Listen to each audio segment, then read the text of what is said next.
Salut tout le monde avec une autre histoire, Reddit. Celle d'aujourd'hui parle d'un homme dont le tourment de toute une vie, infligé par son frère, a culminé avec une trahison ultime impliquant sa femme et son enfant. Mais un coup du destin, sous la forme d'un testament, a transformé sa douleur en une victoire de plusieurs millions de dollars. Installez-vous confortablement, profitez de l'ambiance Minecraft en arrière-plan, et entrons dans le vif du sujet. Le titre est « Mon frère a fait de ma vie un cauchemar, puis a mis ma femme enceinte. Maintenant, il veut mon aide après que nos parents l'aient renié et m'aient laissé leur héritage.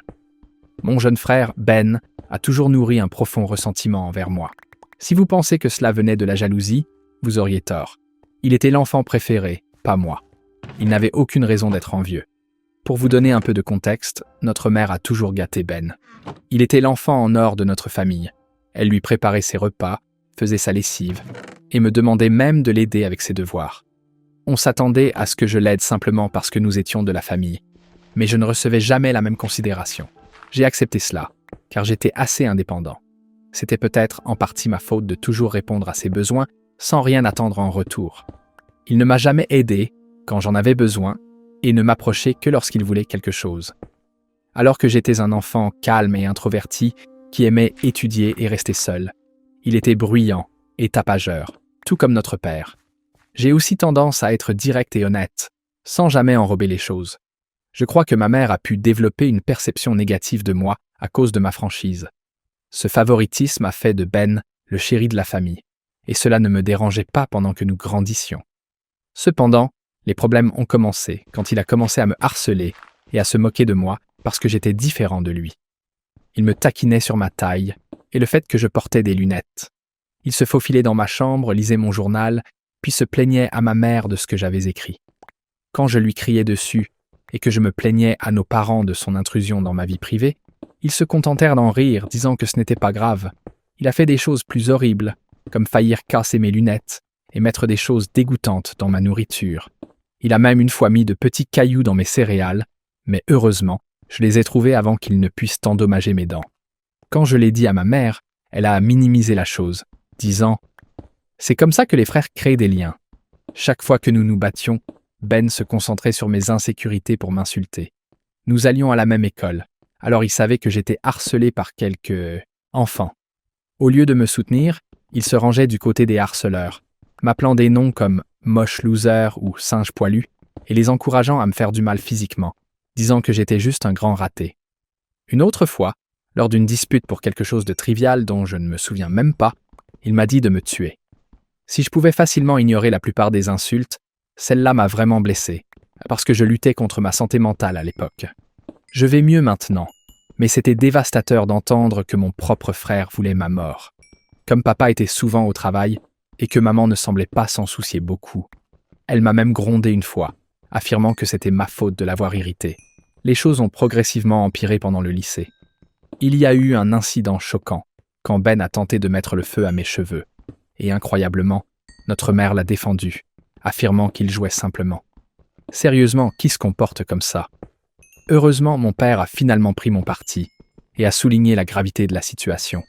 Il a même menacé d'appeler la police sur Ben. Ce moment a été une véritable révélation pour mon frère, car il n'avait jamais fait face à de quelconques conséquences pour ses actions auparavant. Il était vraiment stupéfait, et mon père a clairement fait savoir que c'en était assez et que Ben devait commencer à respecter son grand frère. Plus tard, papa est venu dans ma chambre pour parler. Je n'avais jamais attendu son soutien, parce qu'il disait toujours à Ben à quel point ils étaient semblables. Ce qui était vrai. Papa a admis qu'il avait attendu des années, espérant que Ben mûrirait, mais il réalisait lentement que Ben devenait un grand harceleur. Entendre cela de mon père a été incroyablement validant, et j'ai presque fondu en larmes. J'ai avoué tout ce que Ben m'avait fait au fil des ans, et j'ai même mentionné le harcèlement à l'école. Mon père a été choqué de voir à quel point j'avais enduré. Le lendemain, il a parlé au directeur pour s'assurer que les harceleurs seraient avertis des conséquences graves s'ils continuaient. Plus tard, ce soir-là, papa m'a inscrit en MMA à notre salle de sport locale, me disant que je devais devenir un homme et tenir tête aux harceleurs dans ma vie. J'admets qu'un gamin ringard comme moi, essayant d'apprendre à se battre, aurait pu sembler risible, mais j'étais très concentré. J'ai bien géré mon temps pour équilibrer mes études et mes entraînements quotidiens, et les cours de MMA ont complètement changé ma vie et mon physique. Un jour, Ben était de nouveau dans ses pitreries. Il a volé mon argent de poche, que nous recevions pour aider avec les tâches ménagères. Je l'avais économisé depuis un moment. Ben s'est faufilé dans ma chambre et l'a pris. Je l'ai attrapé au moment où il était sur le point de partir à vélo avec ses amis. J'ai exigé qu'il me rende mon argent, mais Ben s'est moqué de moi, disant que tout ce que je pouvais faire, c'était de courir vers papa pour de l'aide. Je ne sais pas ce qui m'a pris, mais je l'ai frappé au visage. Il a été stupéfait et tombé en arrière, et j'ai récupéré mon argent de sa poche avant de le jeter à nouveau à terre. Ben a commencé à pleurer bruyamment, ce qui était assez comique. Cependant, ma mère s'est précipitée dehors pour l'aider et découvrir ce qui s'était passé.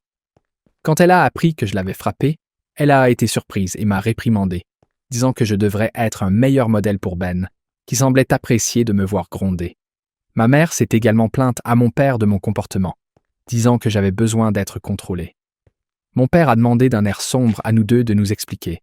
Je lui ai dit comment Ben avait volé l'argent pour lequel j'avais travaillé dur et que j'avais économisé, tandis que Ben a essayé de le justifier en disant qu'il avait besoin de l'argent pour un rendez-vous et qu'en tant que frère, je devrais l'aider.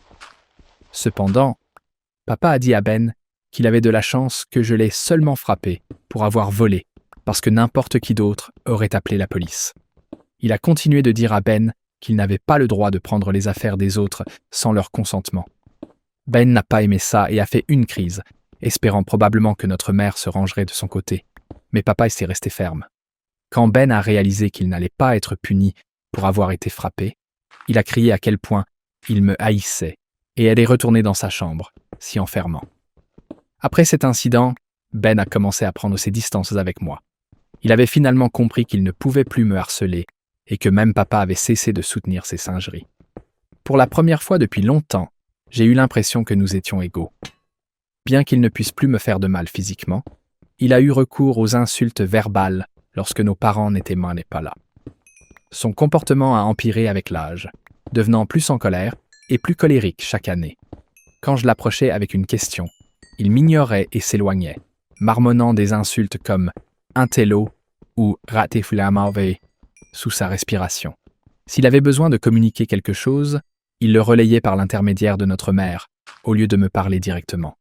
Quand je l'interrogeais sur la raison pour laquelle Ben ne pouvait pas simplement me parler, elle m'exhortait à être plus compréhensif. Je ne pouvais pas dire si c'était juste la puberté ou une haine authentique.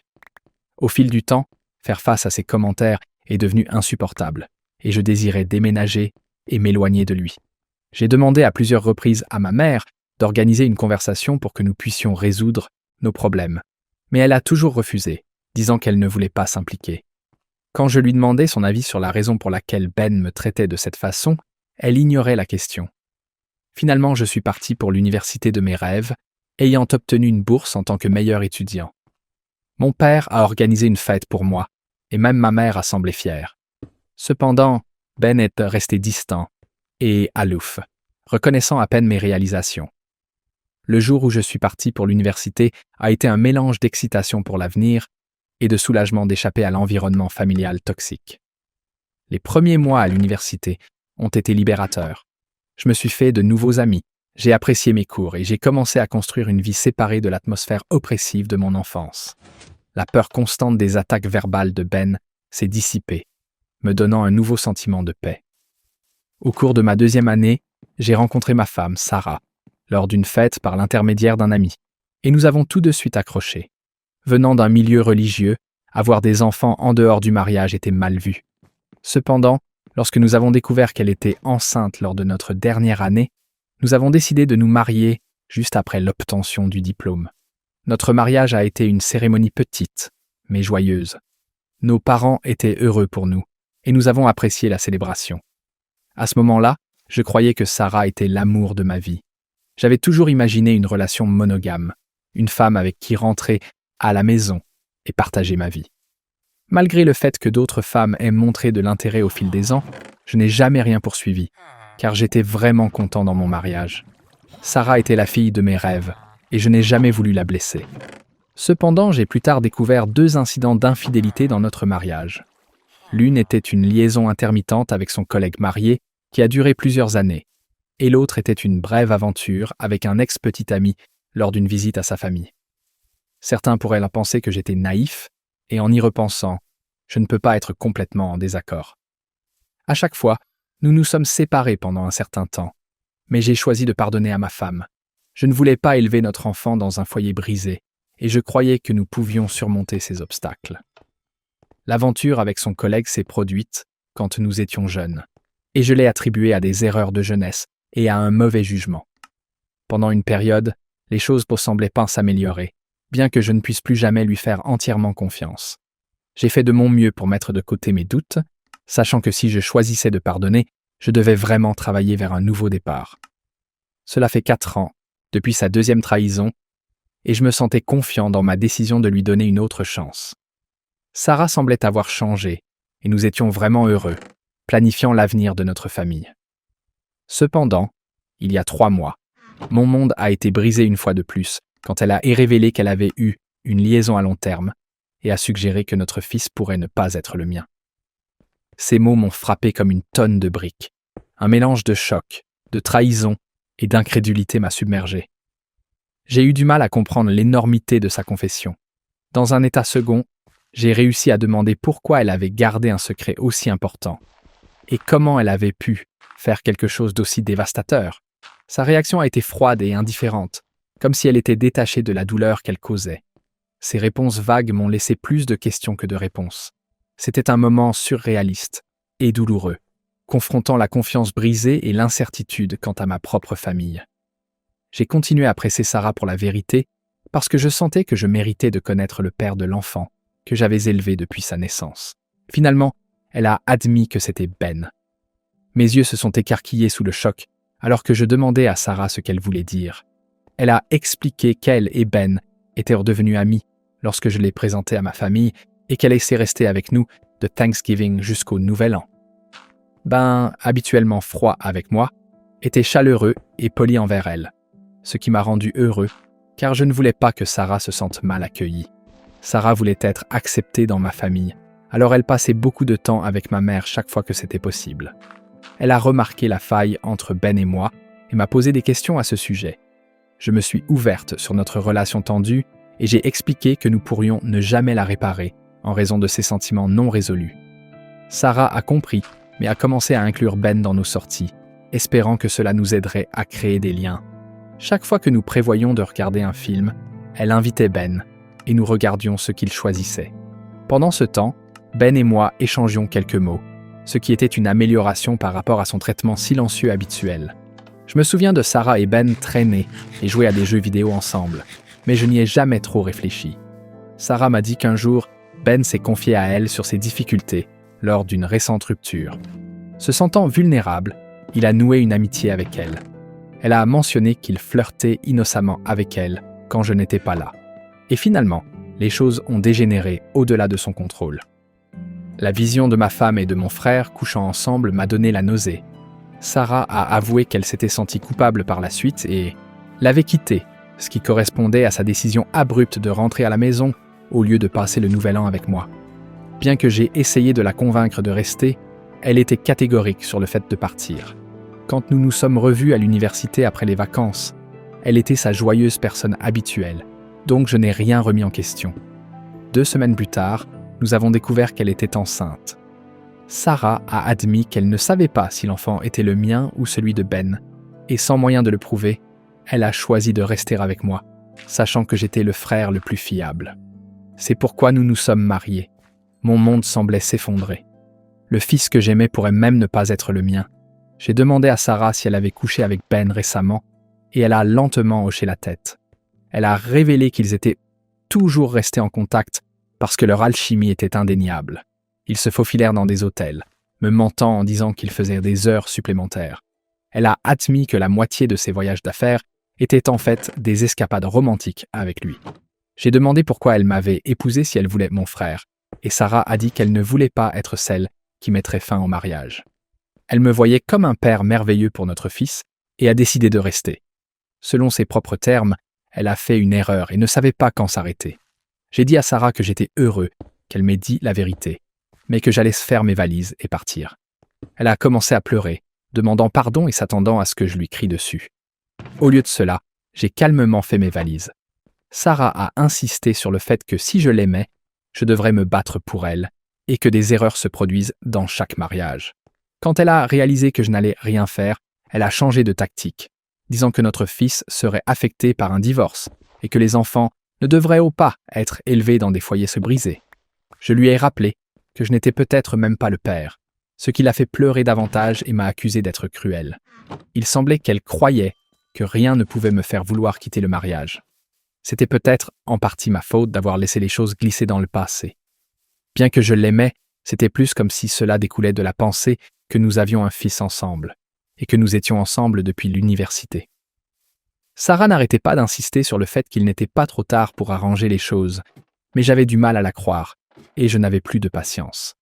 La confiance était un problème majeur, et ses mots semblaient en creux. Même si je lui pardonnais, je ne pourrais jamais oublier qu'elle avait couché avec mon frère. J'ai toujours cru au pardon des erreurs parce que nous sommes tous imparfaits. Mais cela dépassait les limites acceptables. Je l'ai laissé pleurer sur le pas de la porte et je suis allé à l'hôtel. Le lendemain, je suis allé directement chez mes parents et j'ai tout révélé sur l'affaire de ma femme avec Ben, expliquant comment ils avaient secrètement couché ensemble pendant des années. Le choc sur leur visage était indéniable. Fidèle à sa nature, ma mère a d'abord essayé de défendre Ben, insistant sur le fait que son garçon ne pourrait jamais faire une chose pareille à son propre frère.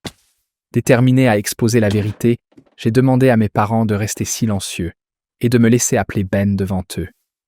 Je leur ai demandé de rester silencieux pour que je puisse prendre Ben au dépourvu, lui faisant croire que c'était une conversation privée. Quand Ben a répondu au téléphone, je l'ai confronté à propos de l'affaire. Au début, il a nié avec véhémence, refusant d'accepter toute responsabilité. Cependant, quand je lui ai dit que Sarah avait tout avoué, il a commencé à la blâmer, la traitant d'insouciante. Il a affirmé que ce n'était pas sa faute si les femmes étaient attirées par lui et qu'il était le plus beau des frères. Je lui ai dit fermement que je l'exposerais à tout le monde. Quand Ben s'est moqué de moi, disant que personne ne me croirait parce qu'il était l'enfant en or, je me suis moqué de son arrogance et je l'ai remercié d'avoir confirmé la vérité, sachant que nos parents avaient tout entendu. Ben est devenu silencieux puis a bafouillé, essayant de s'expliquer et de sauver son image. Ma mère, toujours sous le choc, a exigé une explication de Ben. Il a bégayé à travers une faible tentative de justifier ses actions, blâmant tout le monde sauf lui-même et essayant désespérément de rejeter la faute sur Sarah. Je pouvais voir ma mère, qui avait autrefois été protectrice de son fils préféré, ressentir maintenant un mélange de déception et de colère. Dans ce moment chargé, j'ai ressenti un étrange sentiment de justification. Pendant des années, j'avais enduré le tourment de Ben. Maintenant, la vérité était révélée et les rôles étaient inversés. C'était Ben qui était exposé, ses actions mises à nu pour que tout le monde les voie. Alors que les mots de Ben faiblissaient, mon père, habituellement réservé dans ses expressions, ne pouvait contenir sa déception. Il m'a demandé de lui passer le téléphone et a commencé à parler à Ben. « Ben », a commencé mon père, sa voix chargée de déception. « Ce que tu as fait n'est pas seulement une trahison de ton frère, mais une trahison de cette famille. Tu as couché avec la femme de ton frère et continué à faire même après qu'il se soit marié. Tes actions ont de graves conséquences et ont irréversiblement brisé la confiance que nous avions en toi. Je vous ai élevés tous les deux pour valoriser la loyauté familiale et la décence.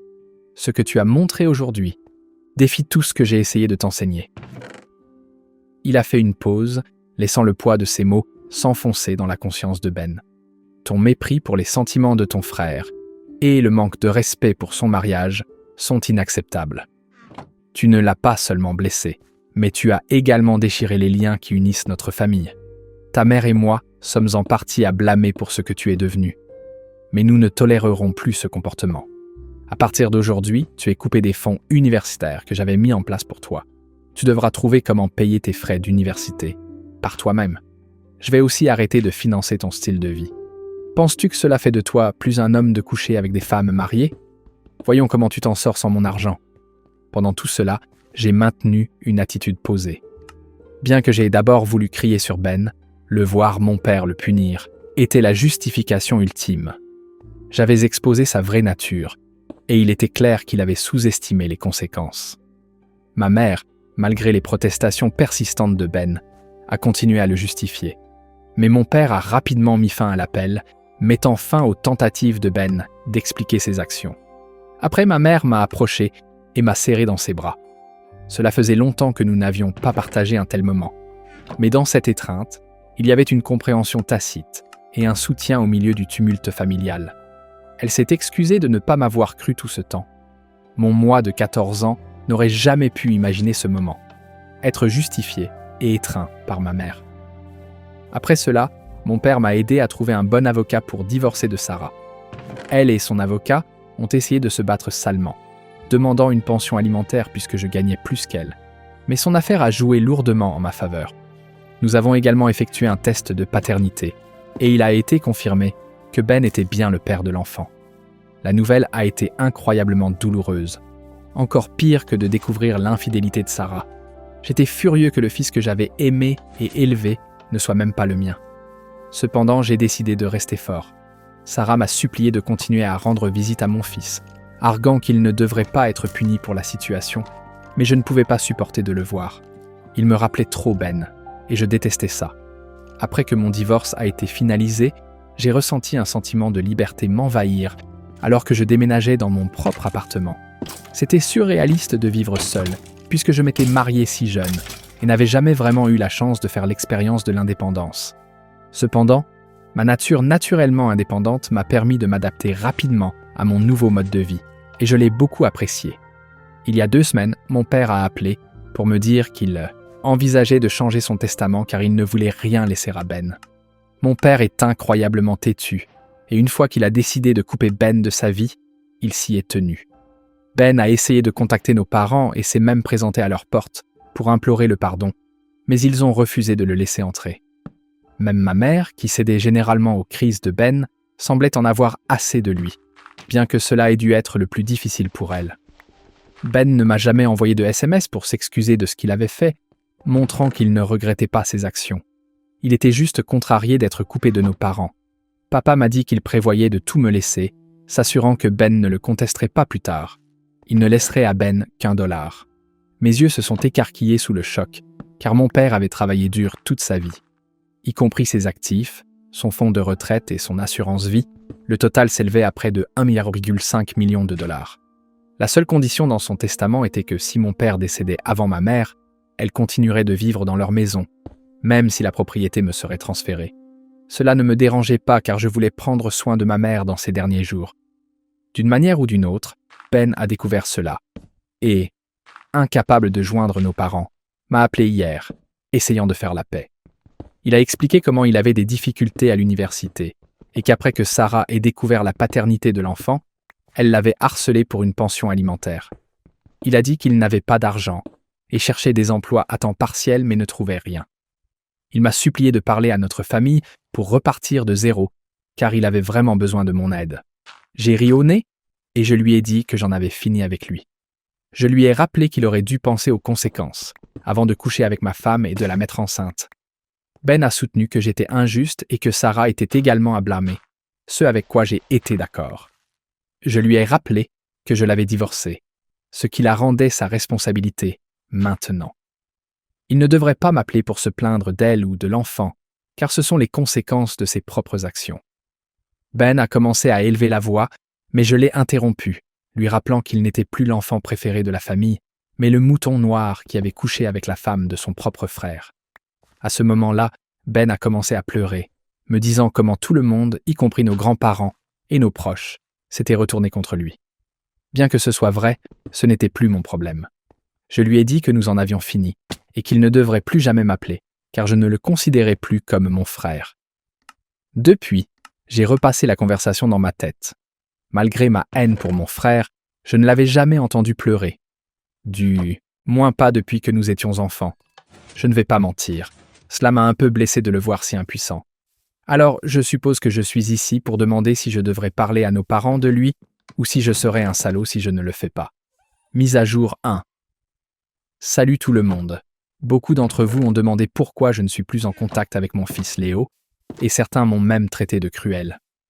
Je dois expliquer que je ne suis pas à l'aise d'élever l'enfant d'un autre homme. Ce n'est pas une situation de beau-fils. On m'a fait croire que Léo était mon fils, pour découvrir plus tard qu'il est en fait le fils de mon frère Ben. Naturellement, cette révélation a profondément blessé, et j'ai pleuré pendant des jours. La principale raison pour laquelle je ne veux plus de contact avec Léo est que je ne veux plus de Sarah dans ma vie. Si je reste connecté à son enfant, elle trouvera un moyen de réintégrer ma vie, et j'ai besoin de mon espace. Vous pouvez penser que je suis cruel ou égoïste, mais je ne peux plus le voir, du moins pas avant très longtemps. Mise à jour 2. La plupart d'entre vous ont correctement deviné que c'était ma mère qui avait informé Ben que mon père changeait son testament. Ce qui a conduit Ben à m'appeler en dernier recours pour arranger les choses. Je l'ai confrontée devant mon père, et elle a craqué, disant que j'avais assez puni Ben et qu'il avait appris sa leçon.